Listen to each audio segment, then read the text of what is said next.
morning. Actually, alas 9 na ng umaga dito. Kakatapos ko lang maligo. And pagkagising ko, inisip ko na, hala, may nakita akong babae na kumakain ng hamburger. ng burger, tsaka fries. Sabi ko, hala, gusto ko talaga kumain ng burger. Tapos biglang nagsabi yung husband ko na, o anong gusto mo na kainin? May may kinikrave ka ba? Alam niyo, minsan, iniisip ko, parang kami nang iniisip. I don't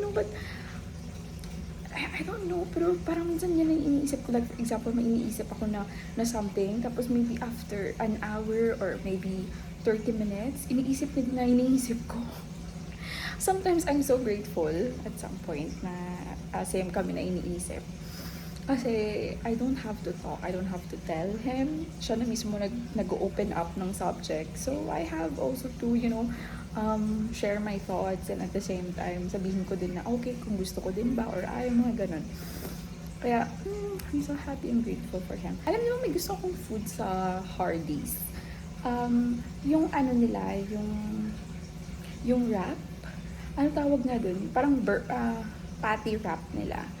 Kasi parang ang sarap ng dip. Meron siyang wait lang, garlic mayo. Oh my God, ang sarap. Tapos, ang sarap, nagustuhan ko talaga siya. Anyway, later or maybe next time, magbumukbang ako for like Hardee's. Anyway, comment nyo din down below if gusto nyo ako magmukbang o ng any fast food restaurant dito, yung ganon.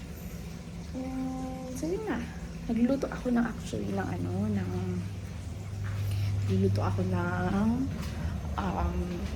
food ni Ryan. Kasi syempre bawal din naman kasi siya ng fast food, diba? So, lulutuin ko sa kanya is sweet potato. So, minsan sa umaga, sweet potato yung pinapakain ko sa kanya. But, other times, egg, kaya yung other veggies like broccoli, potatoes, carrot, and ganun. So, kumukulo na yung sweet potato. Naantay ko lang din si Yusuf na dumating kasi nga bibili kami ng food.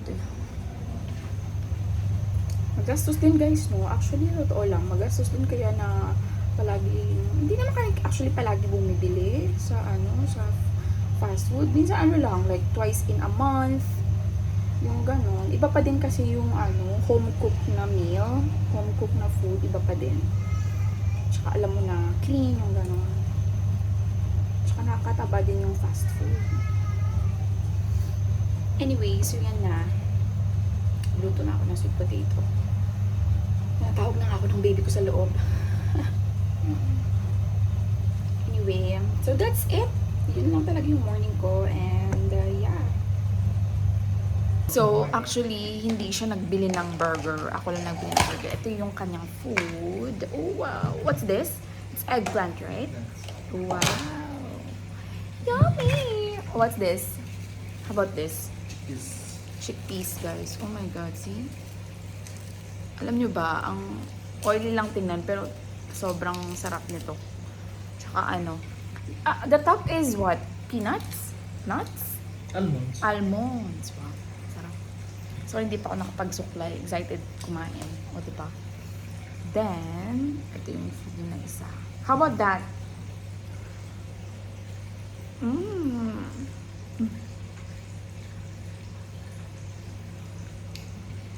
Chickpeas only. Chickpeas.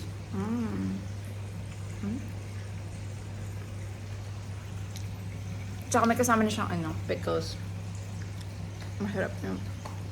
He bought the tastiest kubos, which is the big ones. Ang mura lang nito dito. How much you bought this one? 3 dirham? See? Kain! Hindi pa dumating yung pagkain ko, so let Yusuf eat first. So, yeah. Hey guys, dumating na yung food ko. Ito yung fries na favorite ko talaga. Oh my God, look at that. Oh my God, I love jalapenos. Then, ito yung Burger King na ubos na. Malapit na maubos. Ito yung, ito yung tawag dito? Double cheeseburger. See, ito yung tagakain. Oh, see? Then what do I have? Curly fries. See, curly fries. See the fries it's going to. It's not curly anymore. I don't know why I couldn't add the mayonnaise. The garlic. That's it for today's video, guys. Bye!